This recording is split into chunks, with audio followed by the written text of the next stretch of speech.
I think Spirit's still the biggest news as to date, right? And there's a Precisely. lot of different Absolutely. things that sort of come out of that and kind of emanate from that, right? Is a shot in the arm for the struggling portion of the US airline industry, like in particular, a lot of the low-cost carriers. Frontier's set up to benefit in certain markets. Breeze has sort of moved in certain markets. Obviously, JetBlue has made a big move into Fort Lauderdale.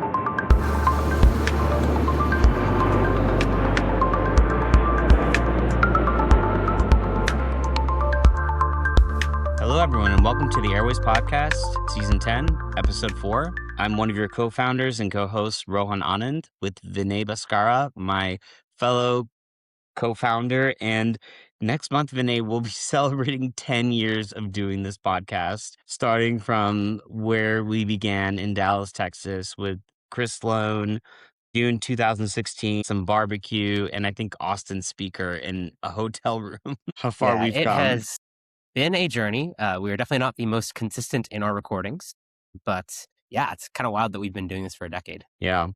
Through many iterations, many Zoom calls, and many guests and many people. So we are now returning to you after a couple of weeks where I think we can honestly say that 2026 has been quite the eventful year in global aviation.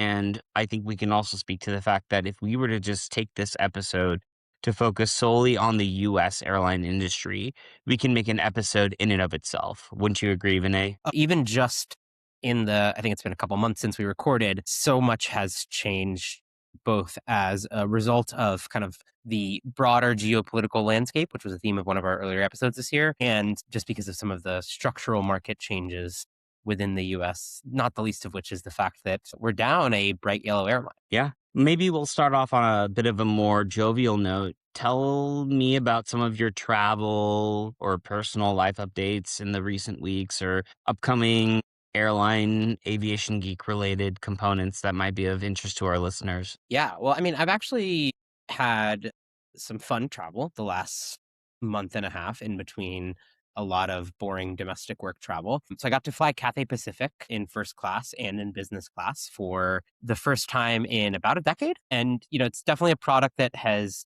been showing its age, right? Like, Cathay Pacific's first class is not at the level of Emirates or certainly at the level of like, the Residence or Singapore Suites or the true kind of top end products, but still a very, very, very, very good experience. Excellent service, really spacious seats. In some ways, the fact that it's less enclosed makes it less claustrophobic. And Cathay Business still humming along. I think after the pandemic for a couple of years there, Cathay really, really, really dropped off, but they seem to have found their groove back. They have the new Aria Suites product. They have resumed growth in Hong Kong. Also very cool to fly through Hong Kong for the first time in a long time. Got to check out the sky bridge that sort of walks over the tarmac. I was there at night, so the plane spotting wasn't spectacular as it would have been, I would imagine, during the day. But yeah, really, really, really fun to go through Hong Kong, and then just did a lot of bouncing at the tail end of that trip. So I spent a few days in Hong Kong, and then I sort of with my girlfriend, and then I ended up going to India for a day, and then the UK for a day, and then back home. So it was really one of those like rapid fire travel situations, right? Where I flew Cathay Pacific Business to India, flew Indigo's business class for the first time, which I thought was a spectacularly good product. Like a Nice. really, really, really, really well designed product experience with Indigo's business class. It's not like a true international or intercontinental business class, or you're not talking about flatbeds, at least on their A321, but it is very competitive with sort of Air India in that domestic market. And I just flew that between Mumbai and Bangalore. So honestly, Nice. really excellent kind of starting point. And then I Yeah. flew British Airways to London Heathrow, and then connected there back to the US in a combination of business and first. So Yeah. all in all, a lot of really fun flying, and then that was punctuated on either end by tons and tons of domestic legs, which is my day to day. How about you? Yeah. I love that. I love that our listeners also probably follow the fact that you and I are both people of Indian origin. We have OCI, PIO backgrounds in the sense that we've grown up between Texas and India. and going back and forth over the years, originally through Frankfurt and London, Heathrow and Paris, then eventually becoming more of the Dubai, Doha, Istanbul. And now you have not only the nonstops from the US and Canada, you also have options like going over Asia. And your routing intrigues me, especially with the mentioning of Cathay Pacific. So that's one of the routings I've not yet taken from the US to Delhi, which, as you know, is my other domicile in India. So between Dallas and Chicago, I now have options on Cathay Pacific, which is still on my bucket list of airlines to fly. So I've been told, about the connection opportunities over Cathay Pacific. I also have been told that EVA provides a pretty great product over Taipei into the subcontinent. And I think you may have also seen that like Swiss is adding and extending capacity from Delhi to Zurich. Sorry, not Austrian, Swiss is also going to Bengaluru. We're seeing a little bit of a shift away from the Middle Eastern airlines because of, the war situation, as we've talked about on this podcast, or not talked about on this podcast, but, has kind of changed things. It's very fascinating to watch that shift happen. And commenting on your India internal flights, similarly to you, when I go to India, I now travel domestically because I'll combine a family trip with a work trip, for example. So I'm flying Air India or I'm flying Indigo domestically between Delhi and Kolkata or Delhi and Bengaluru, for example. And to see just kind of the product that they provide on the domestic era, we compare that to what we experience on United, American Delta here. So lots of good threads and lots of exciting topics to dive into. And I think we should begin with our State of the Union, so to speak, really blending a perspective from Q1 2026 in the airline industry and now more or less midway through Q2 and the outlook into 2026. What do we have to look forward to? Let's start with the Well, very top. yeah, I was gonna say the number one thing has to be the untimely, or some might say timely, demise of Spirit Airlines. Wait, not Scott Kirby buying American Airlines? Which one is number one? I don't know. Well, see, if my grandmother had wheels, she'd be a bike. And so that's roughly my response to the idea that, United would be allowed to buy American Airlines, even under this administration and its relatively laissez faire perspective on consolidation. I think Spirit's still the biggest news as to date, right? And there's a Precisely. lot of different Absolutely. things that sort of come out of that and kind of emanate from that, right? Is a shot in the arm for the struggling portion of the US airline industry, like in particular, a lot of the low cost carriers, Frontier's set up to benefit in certain markets. Breeze has sort of moved in certain markets. Obviously, JetBlue has made a big move into Fort Lauderdale, really kind of turning it into its, third, or even in some cases, maybe may even go to be its second largest hub after New York JFK, and has really tried to cement its market positioning down in Fort Lauderdale. So I think Spirit's demise is really, really interesting because in some ways it was obviously created or accelerated by the generalized impact of the war and in particular the rise in fuel prices. But in turn, it also gives the industry some breathing room, I think, to deal some of that pain as well. So I think it's really interesting to see how to do, like, when you pull sort of Spirit out of the market, I think a lot of the sort of like capacity and fare and demand challenges get a little bit of breathing room. And there's kind of a trade-off here where in certain markets, airlines are going to try and stake out a claim to gate space or to market share. But in a lot of these bigger markets where Spirit was like a spill carrier, right, where it was just flying lower priced capacity, I think that capacity disappears, right? Markets where Spirit was competing just with a legacy carrier and there's no like void to fill, quote unquote. I think you're going to see fares rise in a lot of those markets because Spirit pulled down at least the base advertised fare in many of those buckets. So flyers were already in for a jump in airfares. I think that Yeah. the removal of Spirits kind of only exacerbates that. Yeah. Actually, I'm going to plug a lot of the other really wonderful airline podcasts that are out there, including The Air Show, which features our friends Brett Snyder, John Ostrower, and Brian Summers.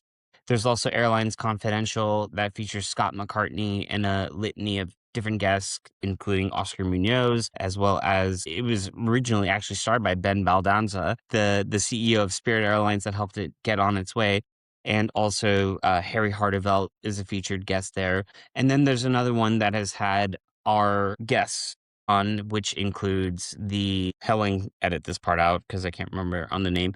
But what the most important thing that I remember is that in listening to one of these episodes, I think it was Jay Shabbat and Jay Shabbat's podcast, where they discussed how the airline industry will always recoup when a dead carcass or soul kind of is taken away, meaning the capacity that Spirit leaves behind will be backfilled. And Scott McCartney put it really well in that there was reports just from a job losses perspective on the actual number of people that would be unemployed at Spirit before and after the first bankruptcy or this current situation where they liquidated. Long story long, it's a kind of gradual process. It's more gradual than it's made out to seem in the media.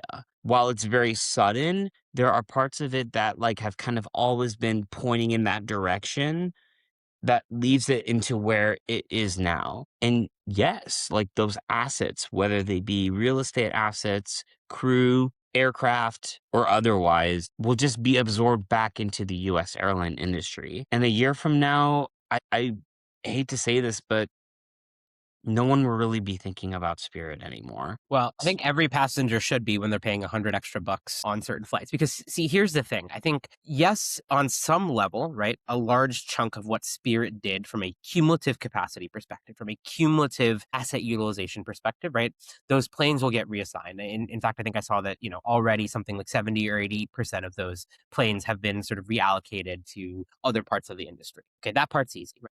I think Spirit's pilots at some point will get a job, right? There's just enough of the universe, enough of the world where skilled, qualified pilots are always in demand on some time horizon. Is it all within the U.S.? That part I don't know, but on some level, right? All Spirit's pilots will sort of become will find a job somewhere, right? I think when it comes to the routes that they flew, though, there's actually like I would say two category of route. And I think one gets backfilled very, very quickly, which you've already started to see. So in markets like a Fort Lauderdale or a Cleveland, right, where you saw United just added service or announced service today, at least for the winter, I believe, to Las Vegas and Miami, right? Markets where Spirit was flying more of a point to point as kind of the lead or one of a sort of group of low cost carriers competing on sort of smaller market routings, yeah, I think that absolutely gets backfilled. Or certainly in Fort Lauderdale, which is kind of a unique case, right? Where, I think, a lot of that capacity JetBlue is going to take over because it's a gate constrained airport, right? I think when you look at some of the flights that they were flying, particularly if you go back like a 24-month window, in airports like Atlanta, Los Angeles, DFW, right? Where they were very much kind of trying to position as the sort of like secondary spill carrier.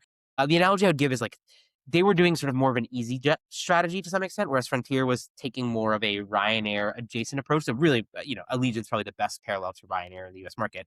Incidentally, also by far the healthiest of the low cost carriers. You can sort of draw your own conclusions from that analogy. I think in some of those markets, the capacity just goes away. Because here's the thing, right? What's the best and highest use of an incremental gate at Chicago O'Hare, for example? Well, actually, in Spirit's case, it was to sell that gate to American and United, respectively, right? But it's more precisely to deploy that against incremental capacity. What's the best and highest use of a incremental gate at a place like DFW, right? I'm sure Frontier will make some moves on the margin, and you've seen them become. I think at this point they might be bigger than Southwest in Atlanta, for example, right? But all to say, right, like I do think that some of that capacity goes away. And then I think some of the non-flight, so non-pilots, may have a tougher time being reaccommodated, right? It's not sort of universal that the airlines are growing, particularly with fuel kind of being where it is. So I don't actually know that it's as simple as all of that. But yes, over some time horizon, Spirit will not be missed. Now, the memes that showed up on various social media platforms involving Spirit Airlines will definitely be missed, but that's neither here nor there. For sure. And there is one thing that hasn't been mentioned in this entire Spirit conversation that I want to bring up as a person that used to work for Southwest Airlines. And that is the Southwest Airlines basic economy adoption. 10 years ago, when I went to go work for Southwest, and I'm not disclosing anything that I think isn't public, I recall going to work for them and basic economy being the soup de jour for pretty much every US airline. I mean, at this point, American and US Airways weren't even fully integrated. And the Spirit matching component squeezed Southwest to a point where Southwest was only going to hold on to its transparency campaign for so long. Then the pandemic came along and it became like Icarus, you know, credit card loyalty as well as cost convergence, whether it be between pilots, aircraft, fuel, demand, you name it. It created an environment where it became impossible, absolutely impossible for there to be anything like Spirit to exist as long as airlines like JetBlue were still around and Frontier were still around and Allegiant and Sun Country and Southwest. And so for those reasons, it became a either Southwest now becomes the one of the big four, 80% market share, ultra discount carrier, and the rest that you have over here between Alaska, they merge with Hawaiian, JetBlue, they exist as they are, Sun Country and Allegiant, they're gonna merge with each other, and then you have Spirit and Frontier. It just becomes all of a sudden colors and graphs and percentage numbers. Well, I think like the correct way to sort of factor the market, right, is you've got sort of United and Delta in sort of like one tranche kind of by themselves, right? And that is from a market segmentation, a market positioning perspective, right? You've got United and Delta who are global, profitable, full-fledged airline businesses that have a increasingly premium brand that has genuine sort of brand loyalty, has sort of the operational sort of deft and scaled, as well as the frequent flyer program to sort of align with that and monetize that. So that's like one sort of tranche of carriers, right? Then you've got, I would actually bucket Alaska and American very, very similarly. Obviously, Alaska is a lot more financially successful and very, very, very small, right? But they're kind of similar in that they are sort of domestic powerhouses that offer a full service product offering, right? In Alaska's case, it's a lot more regionalized, though under Vasi Raja, you could argue that American was a de facto Alaska of the Southeast, if you want to squint at it hard enough, right?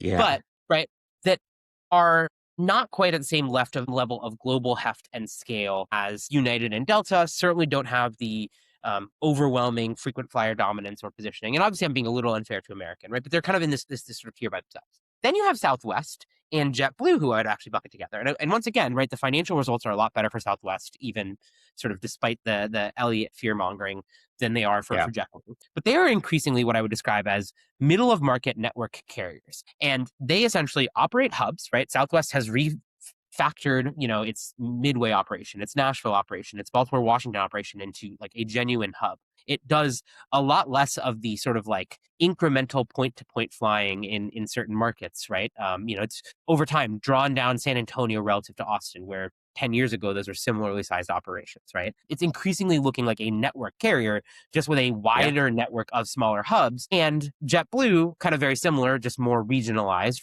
really up and down the eastern seaboard with JFK, Fort Lauderdale, and Boston. That's really kind of all that's left at this point, with some of the shrinking done at Newark and at Orlando to try and push resources into Fort Lauderdale. But both JetBlue and Southwest are kind of interesting in that they don't really have a truly global network, right? Southwest has a lot of vacation flying. JetBlue has some transatlantic flying, but not meaningfully global sort of network presence. And I think probably more crucially, as it relates to their competitive positioning, JetBlue and Southwest don't have regional jets, right? They don't have a scope clause. And so if you look at what has happened in Boston, right, there's a lot of different things that you could say about sort of JetBlue and its quote unquote attempt to compete with Delta in Boston as Delta encroached on its territory. And Alaska has done a much better job, frankly, of beating back Delta than JetBlue managed in Boston. But one of the Seattle versus Boston analogy, right? Like that Delta beat JetBlue in its own home base at Boston, whereas and it Alaska kind of did it twice, by the way, because if you go back far enough, right? JetBlue wasn't a global carrier, but they were the most important, the biggest carrier at JFK for a long Yeah. time. Delta came in and ate their lunch there, and then did the Yeah. same exact thing in Boston. Now, I think Yeah. in the JFK context, part of what drives that is that JetBlue actually doesn't have intercontinental operation, doesn't have wide bodies, and so I think that's what sort of cooked them in the New York market. I think in Boston, it's actually the regional jets. But in Boston, JetBlue was the dominant business travel airline for a while. As Yeah. they sunsetted the E190s, right? That limits some of your ability to fly into these smaller markets, and you go to the A220. And then you pair that with the fact that Delta's just going to beat you on frequency. Like if you want to go to a place like Nashville or Memphis or Indianapolis, Delta can fly 3 or 4 regional jets a day, and Yeah. JetBlue can't fill those airplanes. Like it's just not Yeah. enough of a connecting complex for domestic flying, nor can you fly those passengers onto Europe in any meaningful scale. And so, kind of the net result of that is so that's kind of your sort of your kind of middle of market tranche or tier is the way I would describe it.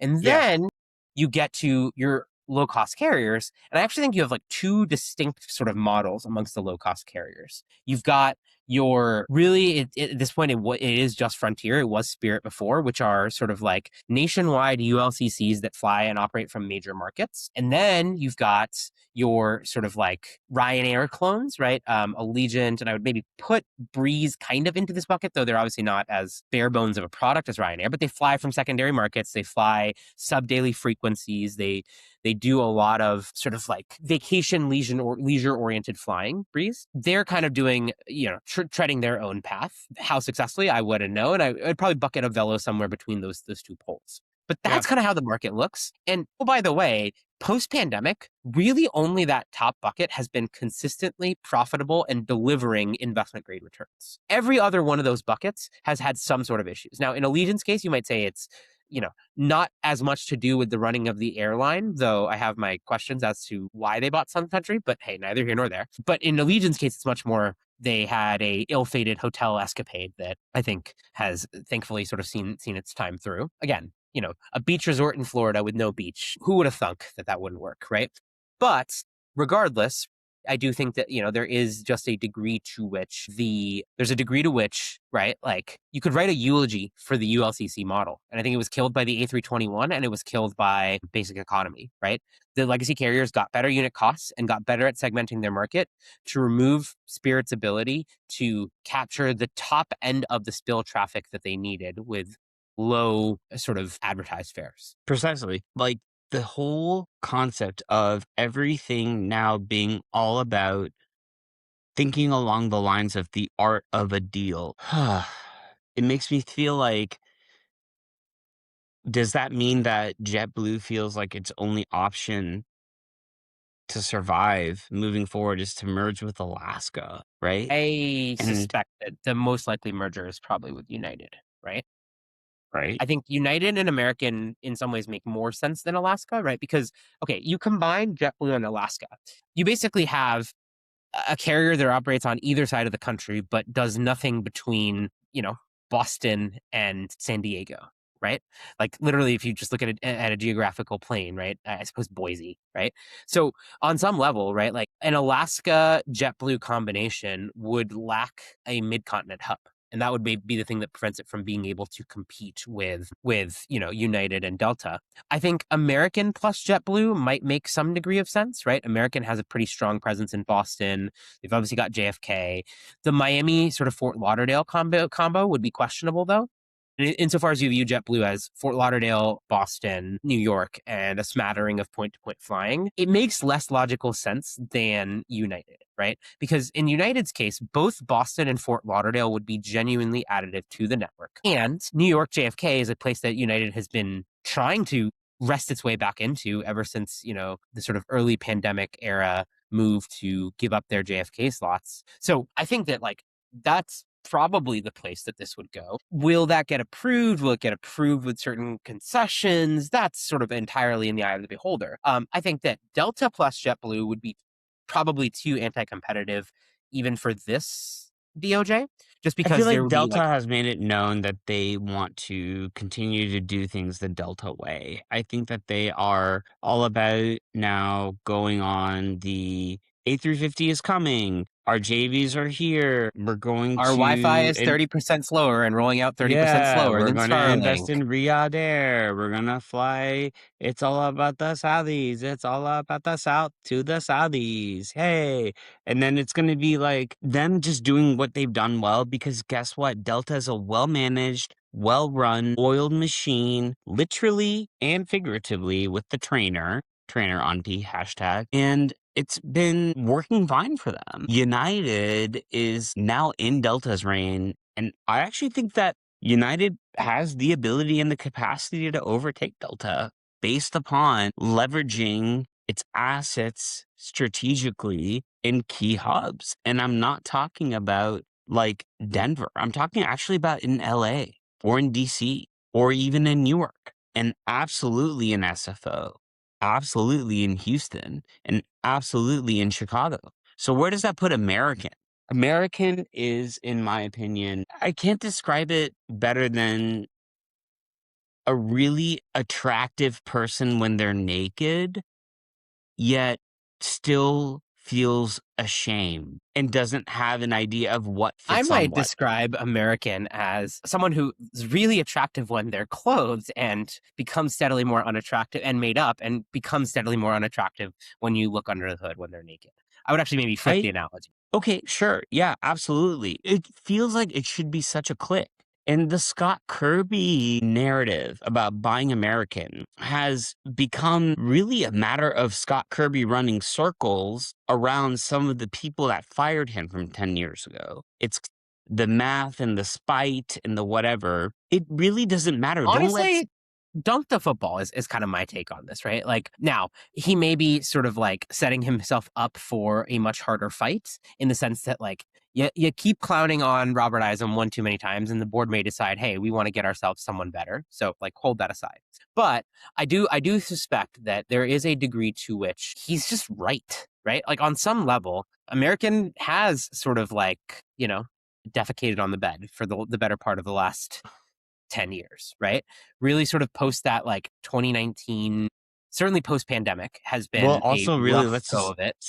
let's just say August 2016. Literally, there is an inversion point from when Scott went to United and how United's fortunes were reversed to American under Horton and eventually Parker, and then Scott leaving, and then Isom taking over after Parker. Well, I think it's really interesting, right? You think about Doug Parker and Scott Kirby. They cut their teeth together at US Airways, right? And they turned sort of America West and then America US West. Airways, Actually, it right? was at America West America and then West. US Airways. America West and Yep. then US Airways. And they sort of like they cut their teeth together. And you could have in 2016 looked at it and said, Parker plus Kirby is a really, really awesome dynamic combo that really knows how to run an airline. And I think what we've learned since 2016 is that Doug Parker is a really dynamic airline CEO that knows how to run an airline like US Airways. And Scott Kirby is a really dynamic CEO who knows how to run an airline, period.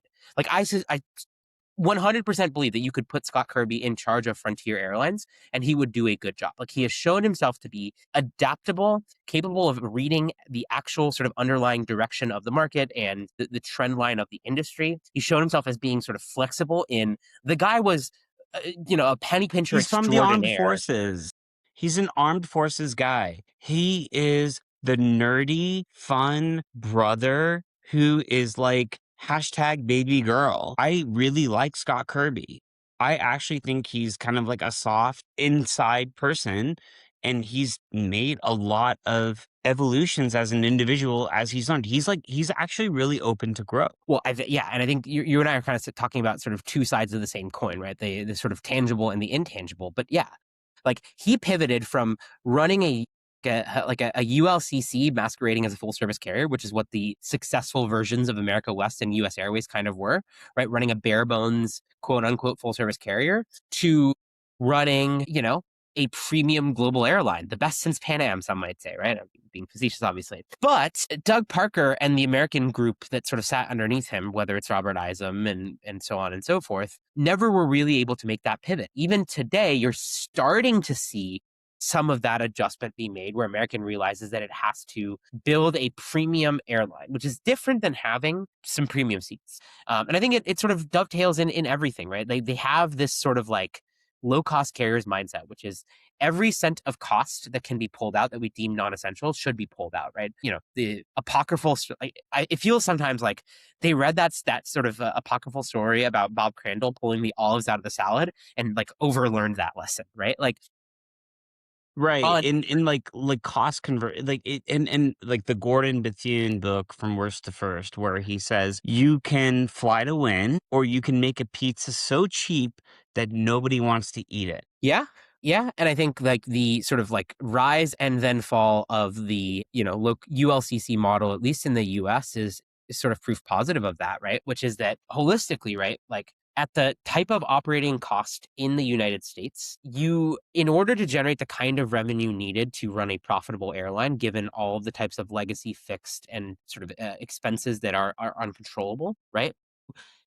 On some level, you can't do that, right? Now in Europe, you can. And I think in part why you can in Europe is sort of legacy and history, in part because there's just so many more airports that have latent demand for certain routings, right? Like the number of airports that can support a 5-plane Ryanair base is like, I don't know, 100 in Europe and like maybe 25 in the United States, right? Or 30 in the United States. So some of it's like market structure. Some of it, frankly, is that the US is a much, much more expensive labor market, right? Very Yeah, quietly over the last 20 years, the US is something like 50% richer than yeah. Europe, right? Now, that means obviously there's plenty of travel demand to go around in the United States, though the car culture in the US also probably changes and obviates some of that. But, and this is the other kind of crucial piece of it also means that your labor is 30 to 50% more expensive, particularly for functions like maintenance and so on and so forth. Precisely, precisely. Yeah, when I was walking around the neighborhood with my uncle this morning, my uncle, the retired Air India pilot, is also extremely savvy about costs and inputs. He's one of the smartest people I know. So he knows economics like the back of his hand. And he basically, predicted while we were walking down the streets, he's like, this is kind of an indication of how what I'm seeing around, this part of Chicago, this like Wrigleyville, Lakeview area, bars, restaurants, grocery stores, etc. The costs of operating, like, I mean, COGS, cost of goods sold, right? It just makes it so much harder. And we were discussing this, like, how it is just that much more challenging with input prices rising. And of course, with the labor factor included, as well as upkeep, utilities, fuel, and the like. So 2026 for me has felt like 2020 again. And I have sort of pivoted my mindset around that and allowed it to be sort of a way in which I can look through the world in a different lens, give grace in a different way, and more importantly, like plan and prepare rather than I don't think that 2020 spawn is the for best analogy. stability. If for no other reason than the fact that I can get on a plane right now and get on a plane without wearing a mask. I don't think 2020 is the correct analogy. Probably the Well, better analogy is like, I don't know, a more volatile version of 2014, right? You remember 2014? 2014 was kind of this sort of yes, with post Ebola too, especially, yes. Ebola. You've Okay, got the I would sort of actually post maybe liken recession. it to more like 2016. Or here's the thing, and I will share this because it is fair and relevant. When I travel to Canada, I've traveled to Canada my entire life, and I've gone for work, I've gone for personal reasons, I've gone for Airways podcast related, I've transited, and on the most recent occasion, you deal with the harassment, right? You deal with the like standard that you're accustomed to and the what have you. And when I walked away this time around being like, those immigration officials just wanted to clown with me. They wanted to clown around with me because I'm American. It doesn't feel good. Yeah, I mean, I think I'm sure there's some of that, though every generation of They're gonna Americans has, to reciprocate. some Even extent, Indian, felt mistreated yeah. by Like, yeah. America, Even by sorry, India by people. by international immigration officials, right? Yeah, like we don't want to see this like abusive authority situation continue because even in India, when I'm arriving there, I don't want to be labeled, or I don't want to be typecast by some person insecurity just because they have a chip on their shoulder and because they also say this NRI is from Chicago and ICE is doing what they're doing in the US. Right. Okay. So I'm going In to the return nicest it way back. possible, I don't imagine that the average immigration officer sitting at Chhatrapati Shivaji International Airport or You would be Indira Gandhi, or surprised. You would be surprised. having just flown through India, it didn't come up with an OCI card and a US passport. You would So, be surprised. okay. Um, I, I think on some level, you sort of experience the world that you sort of will into existence on some level, right? And so, as someone who probably pays more attention to that and kind of feels that more deeply than I do on a day to day basis, right? Not to say that, I'm not even making a claim about the politics or the morality. It's just something that you are a lot more sort of intense in your emotions and activism about. And so, I would imagine that you're probably much more attuned to kind of spotting it when it emerges out I there in just the feel world. like it's become so much more elevated. And it's become elevated because there just happens to be one individual that is saying it has to be elevated. Yeah, and without going too far astray from the kind of core sort of focus of this podcast, I think the point you were sort of making as it relates to the airline industry is that it sort of feels different than 2021, 2020. You have the pandemic. 2021, you are sort of in 2021, 2022, you're in that sort of post-pandemic recovery, sort of concentric circles of revenge travel, right? 23, 24, 25, you start to get to kind of a new steady state. United and Delta racing out ahead of the pack, K-shaped economy. 2026 has felt like a year of some more volatility. Spirit is dead, JetBlue is pulling back, Southwest has pre-assigned seating, right? There's been a lot of change, and it's amidst the backdrop of some overarching exogenous variables within the industry that are traditionally bad news for airlines, right? Fuel prices rising are bad news for airlines, certainly around the globe, though in the US, I think that, there's some latitude sort of given by the nature of that K-shaped economy. But even in the US, consumers are feeling the pinch. I think you look more broadly globally, airlines around the world. Now, the breathless headline of Lufthansa is cutting 20,000 flights is sort of ignoring the fact that that's, a couple percentage points. But the fact that Lufthansa is cutting flights by a couple of percentage points when demand is so robust is in and of itself interesting. Singapore Airlines, AirAsia, right? You have around the world tons and tons of carriers that are cutting back on flying. And very interestingly, you have full service carriers in Europe and Asia who, to some extent, should be the biggest beneficiaries of the current turmoil, booking fatigue, X disruption that continues to persist in the Middle East. They are cutting capacity despite that, which is kind of crazy to contemplate. Right. And so I think that's really, really sort of fascinating to observe. And then I think the last thing that's kind of interesting to sort of think about as we wrap up here, right, is the US airline industry sort of grew pretty linearly, sort of coming out of the pandemic, 2021, 2022, into 2023, into 2024, into 2025, though the sort of TSA shutdown turmoil did mess up um, the sort of growth numbers towards the end of the year. What do you think actually the end of year 2026 looks like for profit, overall growth, and kind of the state of the market? I'm gonna maybe we can end on that question. I mean, like from what, a margin percentage perspective, or Yeah. What do you think happens to operating margins? What do you think happens to overall sort of growth and traffic for US I think carriers? that I mean, truthfully speaking, you're correct in the sense that we're not at 2020 levels like when it comes to like social distancing. We are at 2020 levels when it comes to profitability and cost impact level, or maybe even 2008 for that matter. This is not going to be a this is not gonna be a profitable year for any of these airlines with the fuel prices sustained. Like, this war does not show any sign of abating. There might be some sort of impact from midterm elections. However, airlines just want to, in my opinion, take advantage of the summer and take advantage of whatever, like, leisure K-shaped economy travel that can sustain them, and that's it. Yeah. I think that I don't know that I'm as Eeyore as you, but I do think that you see a drop off in terms of passenger traffic and operating margin. I think you see operating margins probably get cut in half Yeah. relative to 2025. Yeah.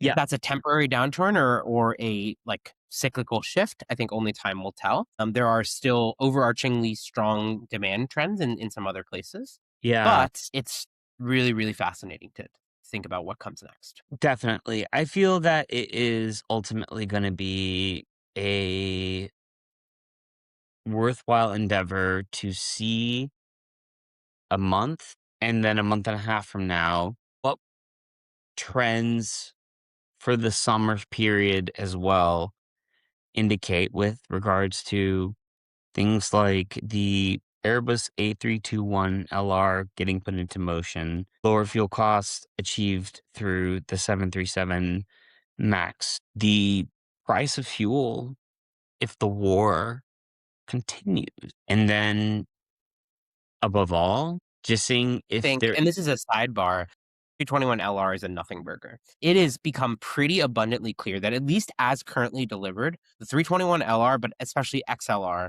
does not meet the marketed performance promises of um, Airbus, right? Like the sort of types of routes that Airbus was touting the plane as being able to fly are not technically feasible with the plane as currently constructed.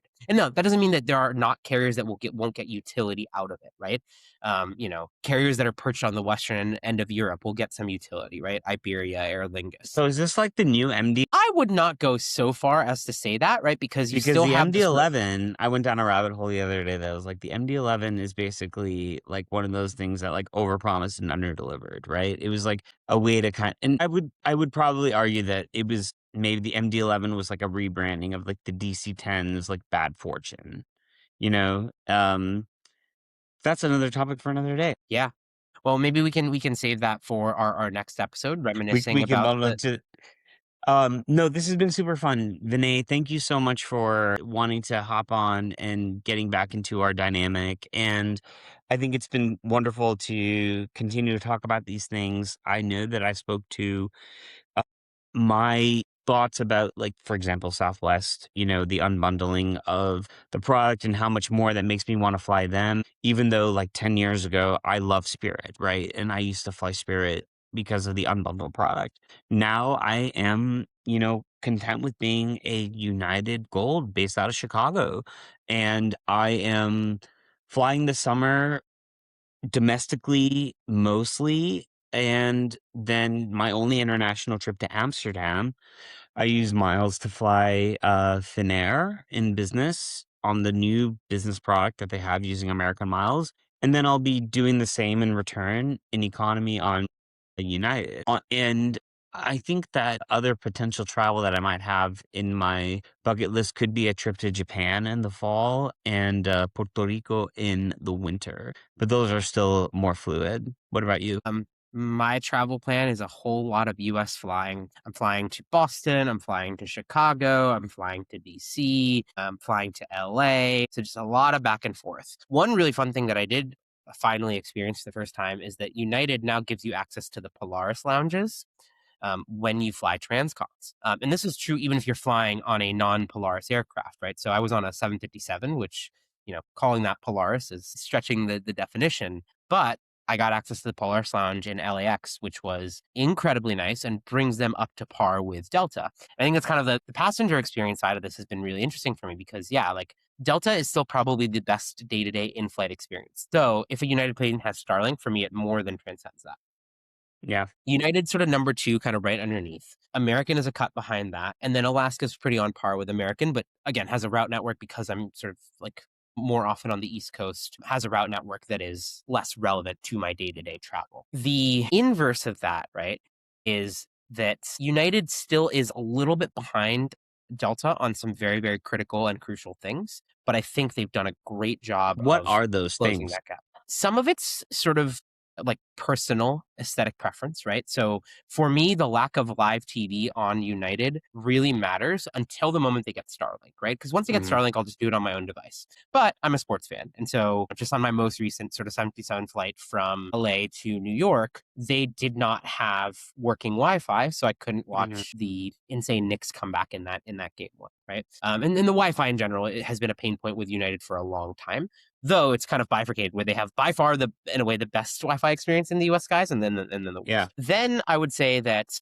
the caliber of the soft product, right? So the hard product, the Polaris hard product, and the Delta Transcon product. I do think that the Delta sort of like suites are a touch better, right, than United sort of Polaris International, but they're pretty competitive on like say a 767. The bigger issue is that on a Transcon there is no mattress pad, and Delta has a good mattress pad. And I'm totally nitpicking, right? We're just talking about fine margins here, but I'm also the kind of traveler that United and Delta are really really competing hard to attract.